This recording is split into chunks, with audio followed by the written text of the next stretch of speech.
That way I can share that later with those that missed it. Appreciate everybody being here today. Normally we have a social get together in December. Obviously, with COVID-19, that changed our plans so we could be as responsible as we can with everybody's health and safety in mind. So we decided to have another meeting. I know a lot of people are very busy this time of year, so attendance may not be as high as it normally is. But for anybody that maybe still needed another hour professional development credits, we wanted to provide that to everyone because I know a lot of people have not got to attend seminars or trainings this year as they normally would have to get those professional development credits. And it also gave us a chance to have Angela Gray present to us from the Arkansas Division of Services for the Blind. A couple of announcements I do want to make before I introduce her, and that is the first one. Our next meeting is going to be January 12th. We're still securing the speaker for that particular meeting, but that will be the meeting where we will swear in our board members for 2021. For all of those that are on the board for 2021, I'll be sending you an email here sometime this week just to confirm all that with you. I've been kind of working a little bit behind the 8 ball this week at work because we had an IT incident over the weekend, and so we no longer had access to our computers or the internet. So everything that I normally had to do my tri-state SHRM material has gotten that much more difficult. I had to come home for this particular meeting so I could join it and easily access everything from my computer. So I'll do my best to get those communications out, but all emails having to go through my phone, and I can't do anything on my computer at work. And that's probably going to be for another 3 weeks before we have access to our computers again. So it'll be a little bit of work, but just have to work a little harder. One thing I wanted to point out to those that are attending today, let me get to our home screen real quick. So right now I'm sharing with you, our Tri-State SHRM Texarkana page. And I want to make everybody aware about our SHRM certification course that is going to be starting February 1st of 2021. We've had about 4 or 5 people that have shown some interest in attending this to try to work towards their SHRM CP or SHRM SCP certification. So this is the page where you can go and find out some information. Steve Collier is the course instructor.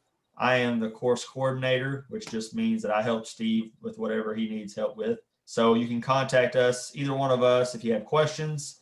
You can register now by clicking this button and go to the A&M Texarkana website because we are working with them. They're our educational partner on this. If you have some, just kind of questions about what the course looks like, what the purpose of gaining your certification is, you can find that here. You can find the cost on this page. We will have some scholarship opportunities coming soon, but that is still some information that I need to work out with our board on those opportunities that are going to be available. You can also see the qualifications on what is required for you to be eligible to get your SHRM certification, some frequently asked questions, and then some testimonial videos that SHRM has produced. So please check that out. You'll notice that you'll be getting some emails over the next 3 weeks or so, just making you aware of this. So if you have anybody within your office or any coworkers or people that you have contacts with that you think might be interested in getting this certification, please feel free to share those emails. We're trying to make sure that we are truly doing our part as a chapter. And, I think we do a lot of good things within the community, but one of our primary purposes is to advance the HR profession. And that's one of the best ways we can do that is by having that course. So definitely check that out. If you're attending today and you're not certified, look into it. If you've ever considered it, it's a tough course and it's a tough test, but I think now more than ever in this climate with the way businesses are going, that you never know. I mean, there is no guarantee that you're going to have a job next week, next month, next year, and and you got to do things to make yourself more marketable. So if you do have to move or change jobs, you put yourself in the best position possible to compete for the jobs that you want. So I think that that is very helpful to get that certification. Laney Basham is also present, and we've been working with Track to promote some of the things they have going on, because a lot of their activities with Track can be very beneficial for employers as employee engagement activities. If you're trying to promote kind of some team building or some feel good moments that kind of boost morale, Track may be able to provide you with some of those opportunities. So Laney, if you want a few minutes to kind of speak about what's upcoming for Track, I'll turn it over to you for the next few minutes. Great, thank you. Yes, we just closed out our arts market, and our next event is the 3rd annual Pro Theater Holiday Traditions, a partnership with the city of Texarkana, Texas. This year we're doing the Frozen series theme for those daytime movies for the kiddos. We have a 10 a.m. Short Olaf's Adventure, and then Frozen 1, and then there's a little street fair from about 12 to 2. There'll be 100% chance of snow because we've got snow machines, and we have Santa coming in his sleigh. We are attending to social distancing, and there'll also be vendors, and I believe it is 3 food trucks and a little craft that the kids can take home. Then at 2 o'clock we have another Olaf Adventure little short, and directly followed by the Frozen 2. This year, they've added the element of carriage rides from 5 to 7, which is free with your evening ticket to the classic It's a Wonderful Life, which will be starting at 7 p.m. So it's a great family time, family day to come out and celebrate the holidays and Christmas. And we invite you all, as well as encourage you to use it for a customer appreciation or employee appreciation. And if you have interest in that, you can email me and I can get you connected with our marketing coordinator for options, or you can call the box office directly. And I'll put that information in the chat, the box office number and my email address. So that's what we have going on. And we look forward to our upcoming training. Great. Thank you, Laney. And last but not least, before I introduce Angela, we've mentioned that we received the SHRM Pinnacle Award, and we recently, I don't know if this is going to show up very well, but we recently received our award in the mail. So you clearly can't see that very well. There's a pretty decent glare on it, but at least we got an award, okay? And awards make everybody feel better. So I hope that makes everyone here feel better, that we have something tangible to have in our possession, and that'll be something that we'll try to make sure we pass that down to every president as new presidents come and go. All right. So with that being said, I'm going to now turn it over to Angela Gray, and she is a vocational rehabilitation counselor with Arkansas Division of Services for the Blind.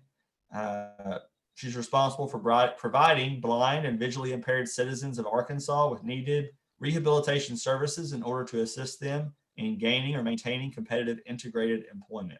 Angela graduated with her bachelor's degree in psychology in 2013, her MBA in 2015, and is currently preparing to graduate with her Master's of Arts in Counseling with honors in 2021. I think what they do is great, and that's why she's here to present to us today, because this could certainly help your businesses potentially. And so with that being said, Angela, I will turn it over to you. I'm going to stop sharing my screen, and you should be able to click that green button at the bottom and start sharing yours.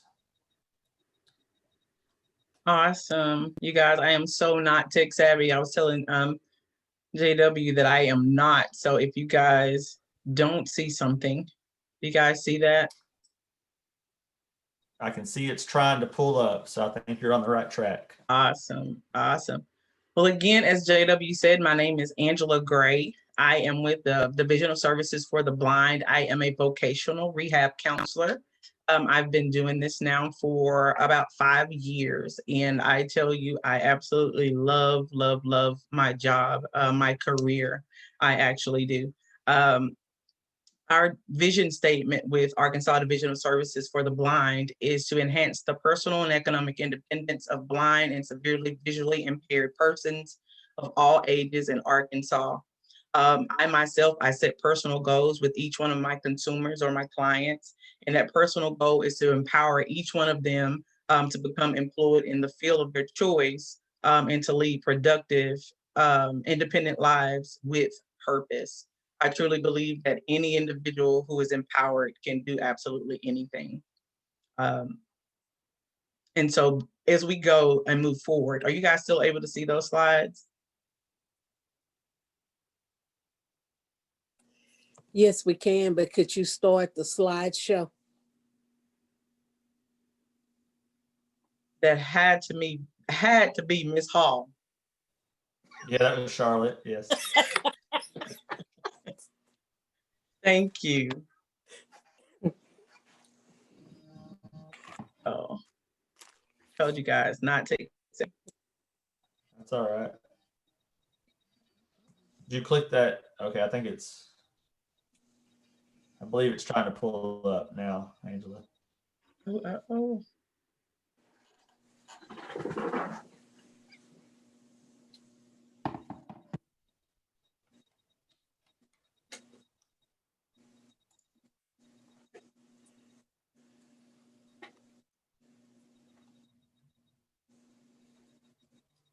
I think it's going super, super slow. That's all right. We're patient.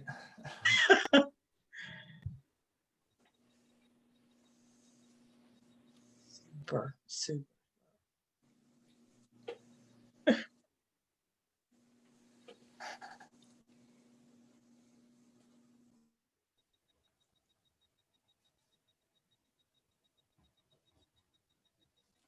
I am so sorry, guys.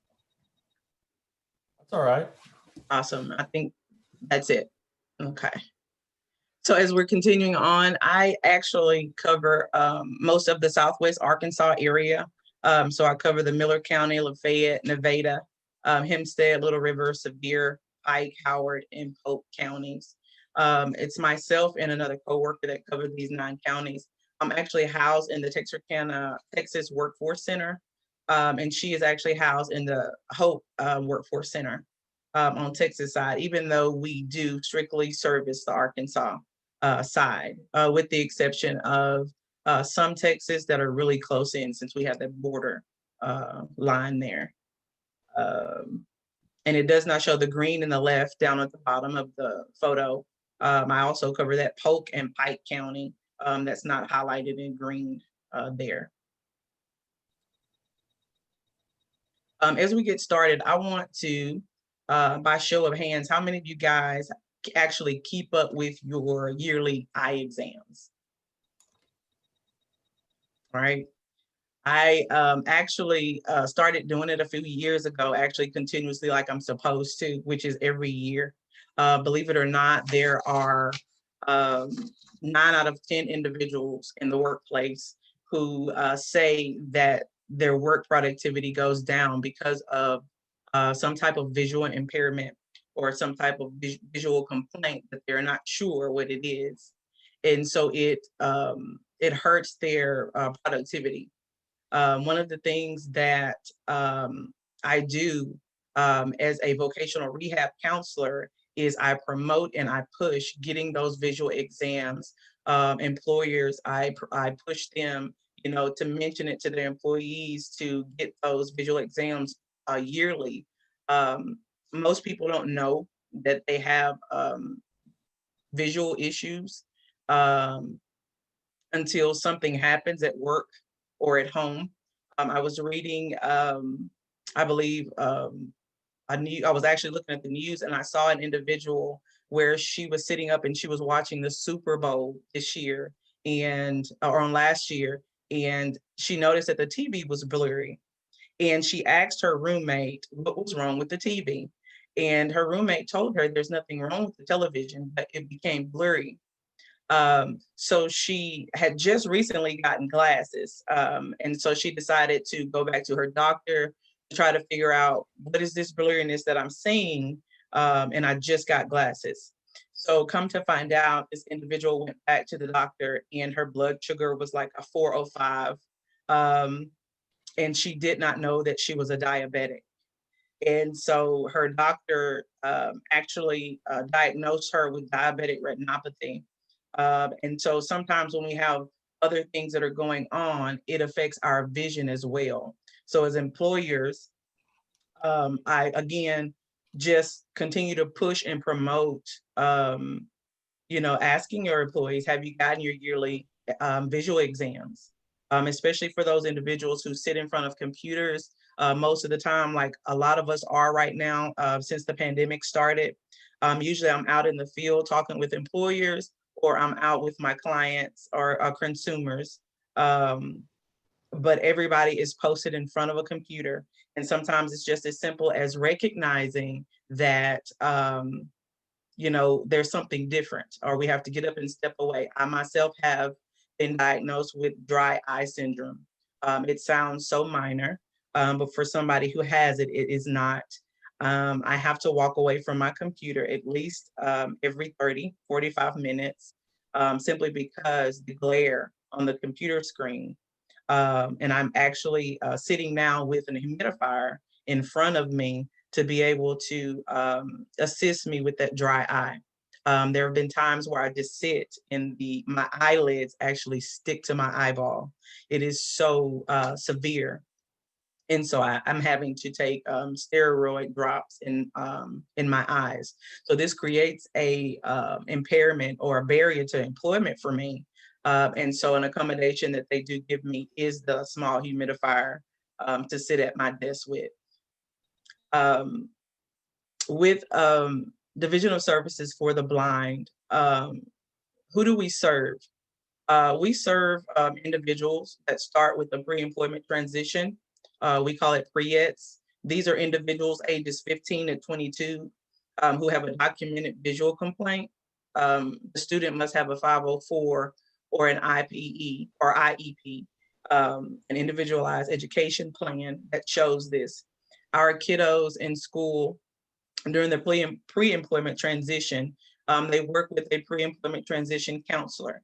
And what that counselor does is walk that individual, depending on their visual impairment, through goals that they set together, that individual or that kiddo may set. And they have so many different programs that they use throughout the year.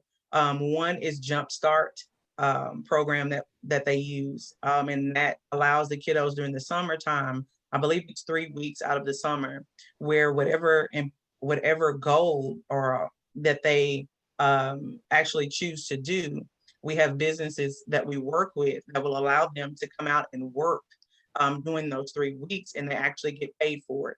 And what this allows them to do is to kind of get their feet wet in the field, because at that age, we know that they, today they want to be a veterinarian, and by 3 days later, they want to be doctors.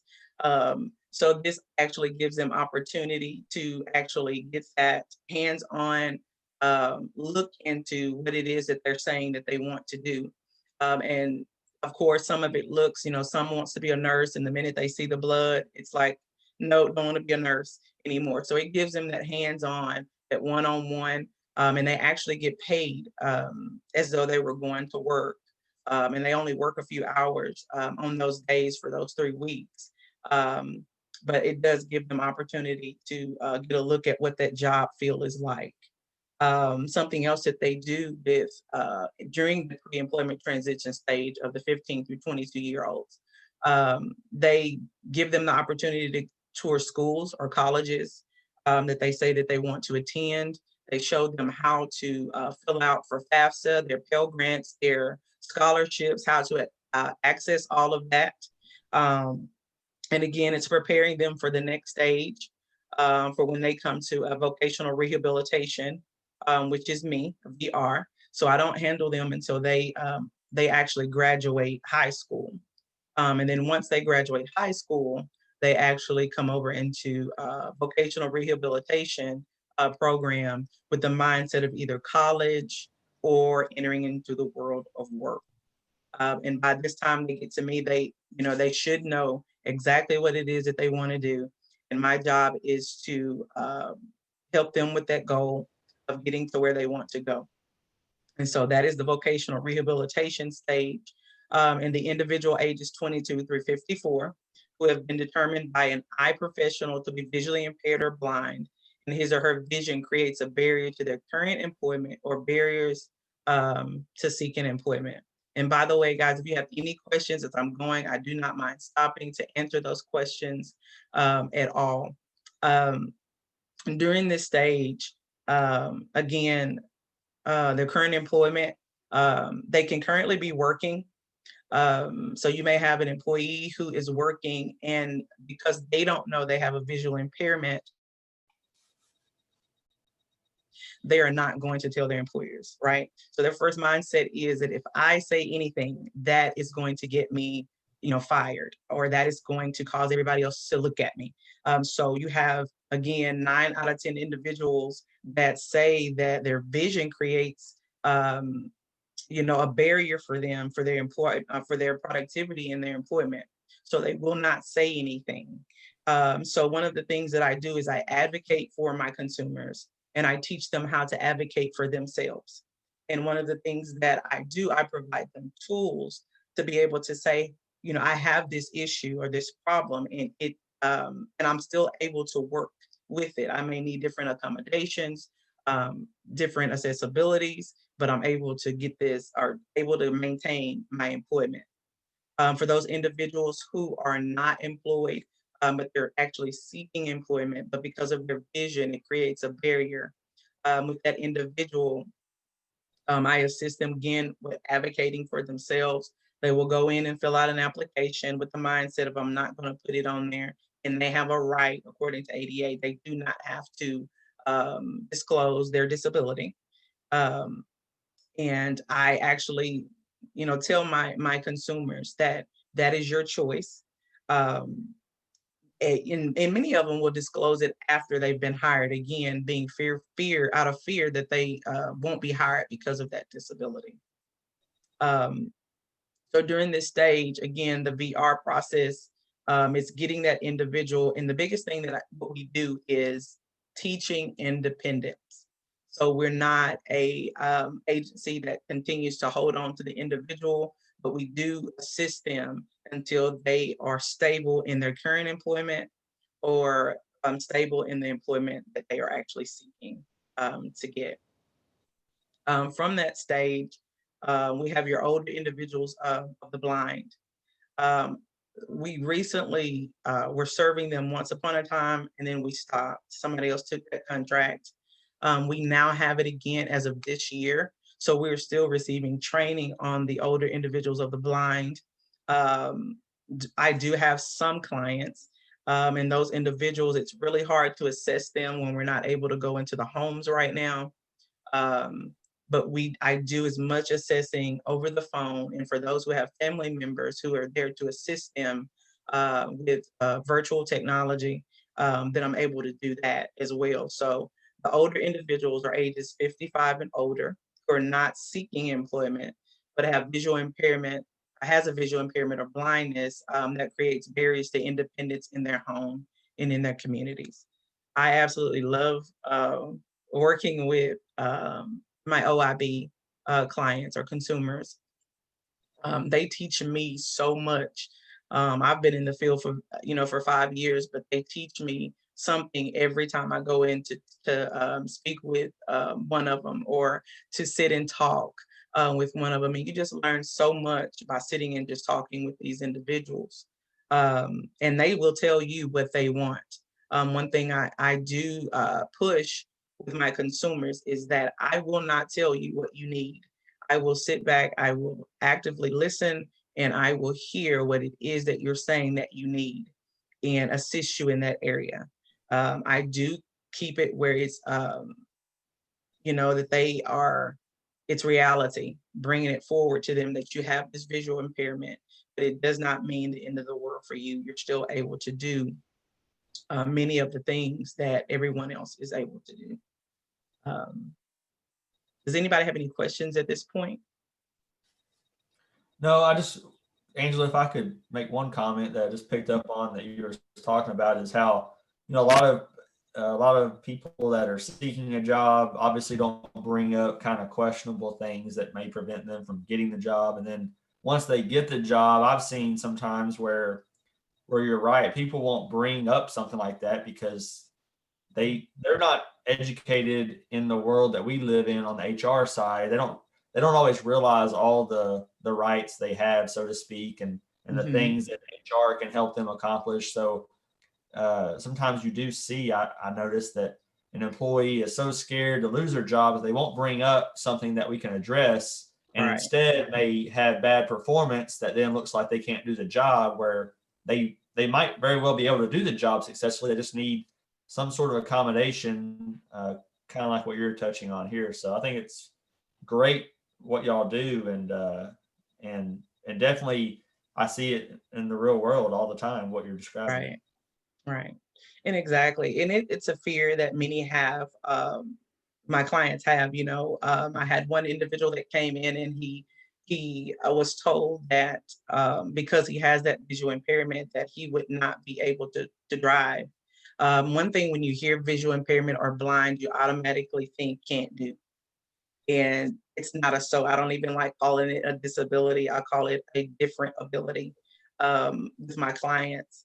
Um, and they're well able to do that. And something that we're going to talk about after eligibility is that we get into training those individuals to be able to do the jobs that they say that they want to do. And again, as JW said, it can be a simple accommodation. And when we get down to talking about ADA, and we're going to have that website information for you, that is a great tool for small businesses or any business to be able to go to see what those accommodations can be. So there's some resources in the slide that I would love to give to you guys and use that as you go along, working with individuals who are visually impaired or with any disability.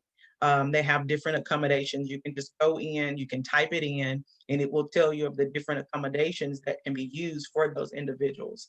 I do my best to go in when I'm talking with businesses to make sure that they understand themselves, because they don't know, employers don't know what to look for in an individual who may have visual issues. And so just as JW said, they may go in and the first thing they're going to think is not that you have a disability or a visual impairment, but that you are not doing the job.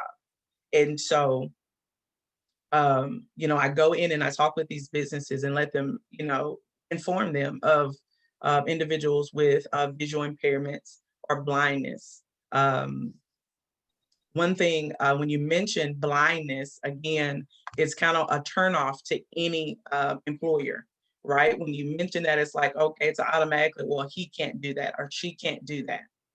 And so teaching or again informing those employers, as I advocate again for them. I go out on a monthly basis. I haven't been since the pandemic, but showing them how we are able to get those individuals into those positions, provide them with things that they need.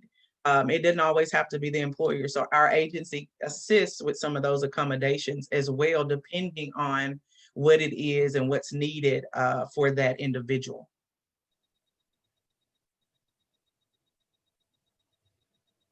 Our eligibility for anyone who desires services, it is not based on any type of income. It is based on an individual having a visual acuity of at least 20/50 in their best eye after correction, or if the individual's eye condition is progressive and he or she is in imminent danger of further vision loss. Again, this must be diagnosed from a professional or by a professional that is skilled in disease of the eye, such as your optometrist or your ophthalmologist. And they have to be currently employed or seeking employment to be eligible for our services. And anyone can refer you guys, even as an employer. Again, talking with your employees. I mean, seeing little things. Sometimes you'll see them do things like hold their phones. You may see an individual holding their phone up to their face like this to be able to see. Okay, we know that this is not normal to be able to see a phone. So you may want to mention it to them. Have you had a visual exam within the last year? Or have you had one? Sometimes when my clients come in, it's because they haven't had an exam in 3, 4, 5 years. And, sometimes we adapt to what's going on. This becomes the new norm, not actually thinking that, that's not common to hold your phone up to your face like this to be able to see it, or to be right in front of your computer screen to be able to see. So anybody can refer. Most of the referrals come from rehab agencies, doctors. I get some from orientation mobility, physical therapy. Anybody can refer. And so I tell people, if you don't know if you're able to refer anybody, of course, as an employer, the individual has to know that you're referring them, or you talk with the individual and they would come in. One thing that we do when they do come in is if they have any type of insurance, we will pull for that from that insurance, or the insurance will pay for it actually. If they do not have insurance, we will actually assist them in paying for that initial eye exam only, to see if they actually meet our visual criteria to be eligible for service.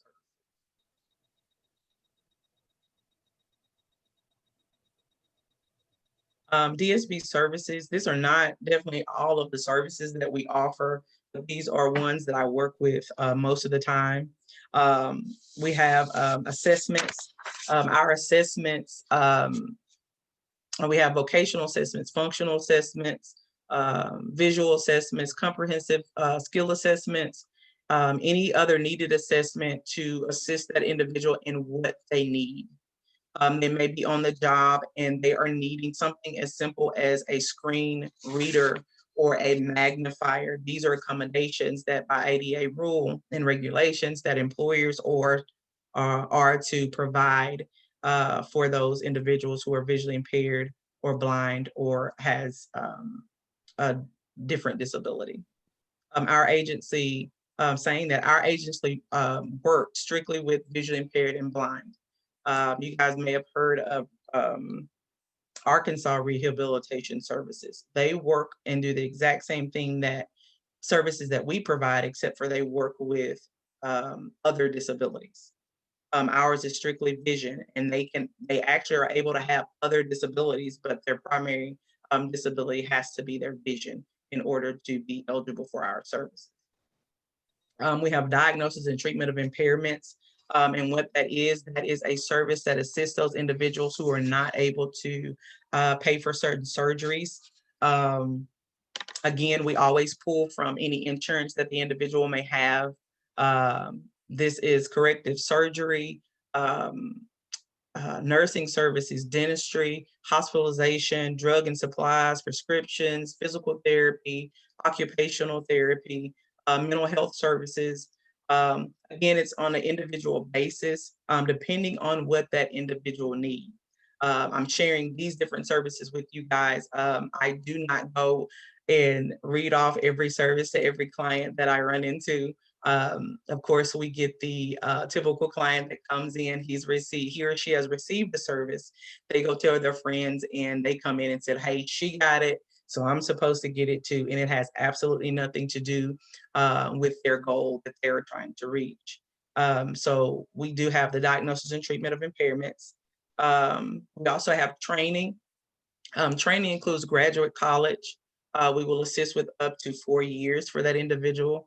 Of course, there are, depending upon the assessments, because everybody's not ready for training, and not, the mindset of going through that training and completing that training. We have occupational, vocational training, junior college.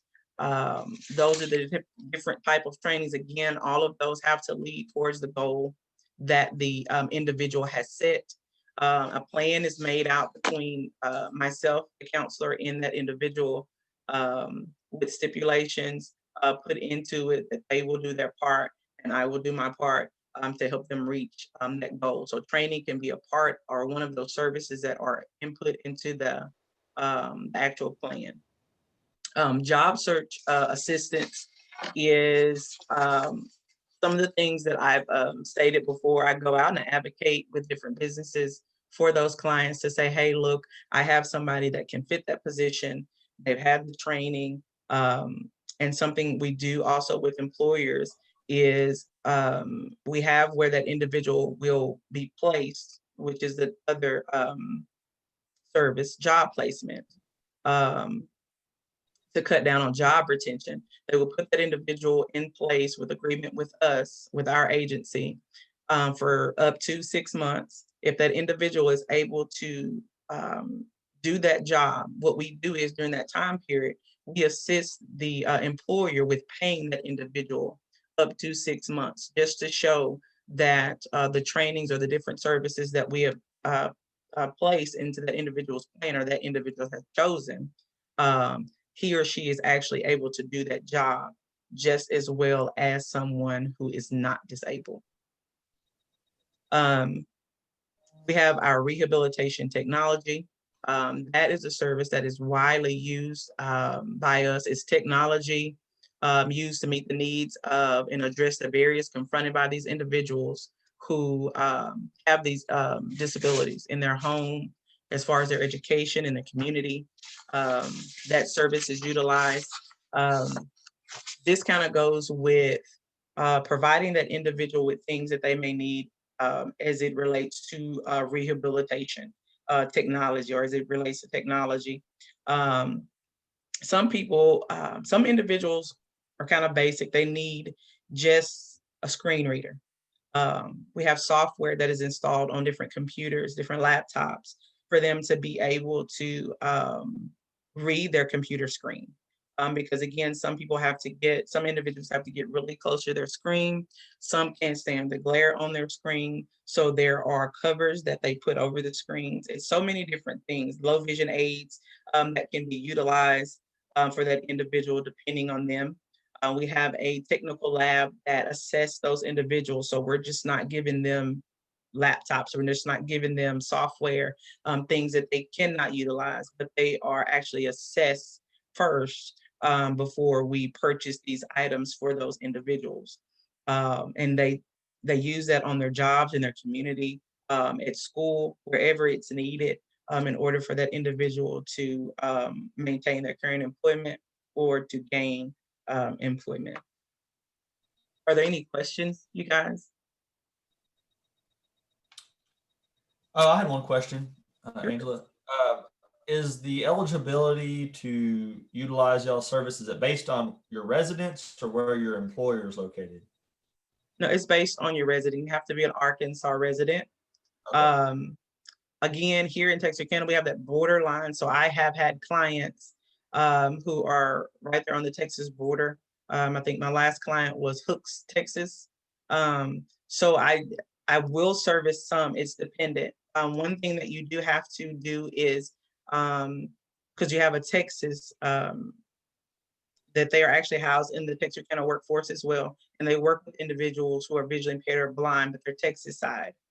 Once you go through their program or their application or eligibility, and that individual does not meet their eligibility criteria, because ours is just a little bit less than Texas. If they come and they bring that piece of paper to us saying that they were not eligible for Texas services, then I can assist them.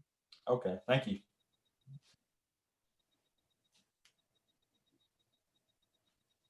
So for employers, again, mentioning blindness or vision impairment, it automatically puts up a red flag that says, no, this could be a liability for me. So we all know about the work opportunity tax credit.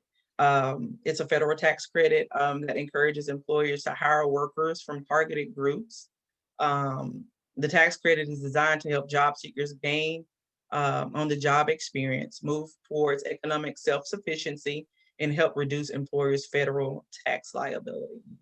And so that information there on that particular PowerPoint, it tells you how much is the tax credit for employers to hire individuals with disabilities. And the highest one, of course, is considered for hiring qualified disabled veterans, which is $12,000 for the first year of wages. So those individuals who are hired, disabled veterans who are hired, they have a higher tax credit of being hired. And those individuals need places like our agency to assist them. So as the employer, you're not shelling out money for unnecessary accommodations. The individual sometimes does not know exactly what they need until they are informed of other choices. They may think that they need it and they haven't, been assessed by a individual, a specialist in that area. So we are that agency that assists with that. Everything is a process for us, again, because it's to help that individual gain independence more than anything. So when they leave me or leave our agency, then they are able to do these things on their own. They're able to advocate. They know what resources that they have and what resources they can use. They know when to speak up concerning their disability and their rights that they have concerning being an individual with a disability. The picture that you see to the left is actually one of my clients from 2018. She is an absolute sweetheart and an amazing woman. She's actually a realtor with Century 21, or at least she used to be. She's gone on to bigger things. I got to work with Mr. Snow and shortly with Jerry, the individual holding the plaque that DSP gave them for being an outstanding employer. They worked with me to help Selena maintain her employment. She was having some issues and problems with basic things, seeing the computers. One thing was an accommodation is for employers. If the individual with that disability could work from home and still maintain and do his or her job effectively, that's an accommodation. And it was an accommodation that she needed to be able to work from home and being a real estate agent. So it worked out perfect for her.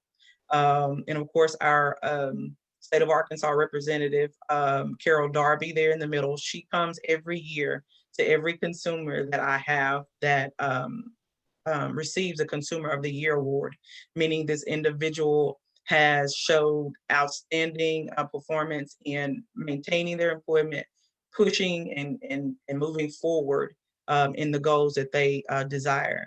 She either sends a letter or she's always showing up. And on the end is, you guys are familiar with the Lions Club. That's the president there on the end. And for the sake of me, I cannot remember. Bradley Talbert is his last name, yeah. Awesome, I work with him as well. The Lions Club, they do things here and there. I don't think they've done a whole lot this year because of COVID. But they go out, they have small community gatherings, and they help those individuals who are visually impaired or blind if they are not able to pay for classes. That's one of the biggest things that we use them for, but they do multiple things in the community. And so working with all of them helped Selena get to where she wanted to go. And today she's still she's still working, and she is going to college, which is something she wanted to do and finish her. So she's in her master's program right now, finishing up to be a school counselor. During the pandemic, Century 21, it wasn't anything that they did, but with everything going on, she wasn't able to show the houses and different things. Everything was slow. And so she moved forward from that. And so she's doing some great and amazing things. And so it was able to help the employer as well as assist the individual. So they were wonderful with accommodations, and they were wonderful with working directly with me and her to assure that she maintained her her employment. They understood that if she was a happy employee, then that production that she was going to produce was going to be great for them. And so they were wonderful to work with. They opened up their doors for us to come in and be a part of their business. And so it worked out for everybody. These are just a few resources that are really good for human resources for employers to go to. One is the Americans with Disabilities Act, the ADA. It's a federal civil rights law that prohibits discrimination against people with disabilities in everyday activities. And that website, ada.gov, when you pull that up, you'll see the laws, regulations for businesses, design standards, technical assistance, and enforcement. And you can gather information from either one of those tabs, definitely from the laws, regulations for businesses, what you can and cannot do when it comes to handling an individual who is disabled, whether visually impaired or blind, or cerebral palsy, or any other disability that an individual may have. It's a great tool. I'm pretty sure you guys use it often enough to know what that is, but I encourage you to go to ada.gov to look at those regulations. And what I love about ada.gov is I send my clients or consumers there as well for them to gain information on, their rights as well. What is the ADA saying concerning accessibility for them? What is it saying concerning those accommodations? And when you go through there, it will actually tell you what is a reasonable accommodation and what is not. I don't really like to go into grave detail concerning it, as I do not want to say something that is not on there, but it is a great resource for employers.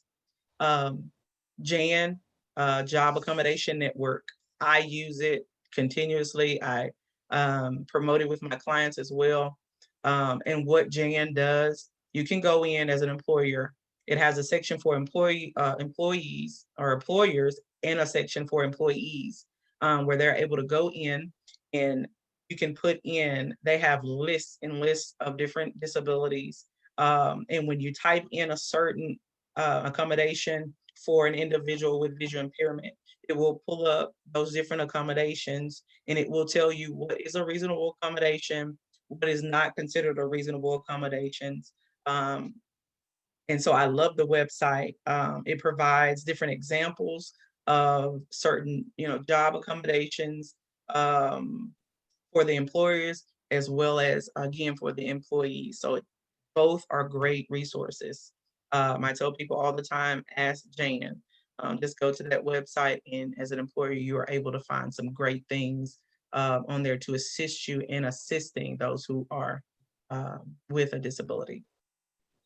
And the last but not least is our agency in that website, www.arcareered.org.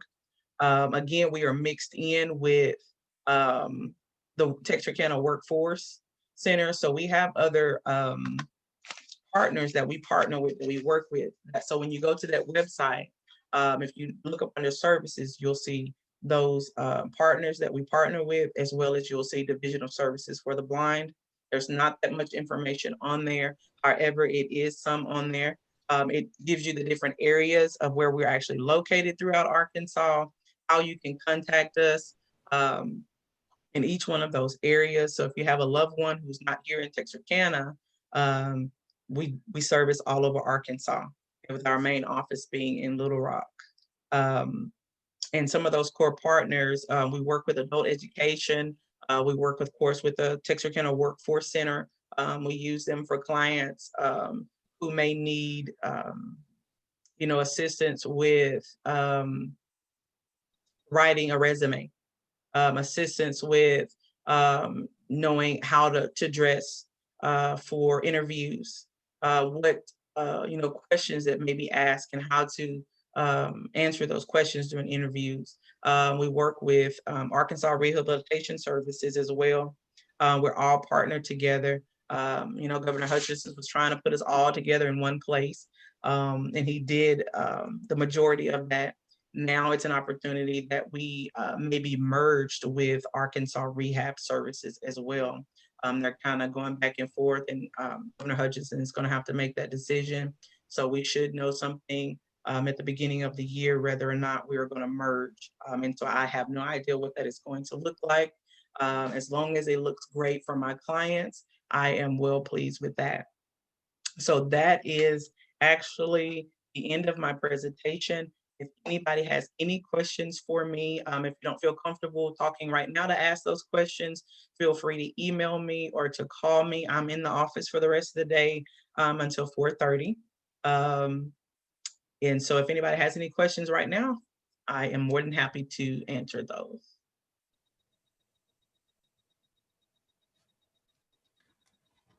I don't see any questions in the chat. Does anybody else have anything they'd like to mention or discuss? All right, well, thank you very much, Angela, for your presentation. For all those that are in attendance, I will have a recording available on our website under the members section. And it'll probably be this evening before I can send that email out just to remind you about that. But that's where it will be located. So if you want to rewatch it to get some information or share it with somebody else that you think can be beneficial, then definitely take advantage of that. I think that's one of the coolest things that we've done here during the pandemic is be able to record these presentations so we can rewatch them and share them and get the most out of our membership. So thank you very much, Angela, and appreciate your presentation today. Thank you, guys. Thank you, JW. I appreciate everybody else. Yeah, thank you. Appreciate everybody else for attending today. Again, our next meeting will be in January. Once we get the speaker nailed down, we'll be sending out email reminders about that so you can register. And for the board members, we'll be doing our swearing in virtually during that meeting. So I'll be sending out some emails regarding that as well. Hope everybody has a great day and talk to you later. Bye-bye.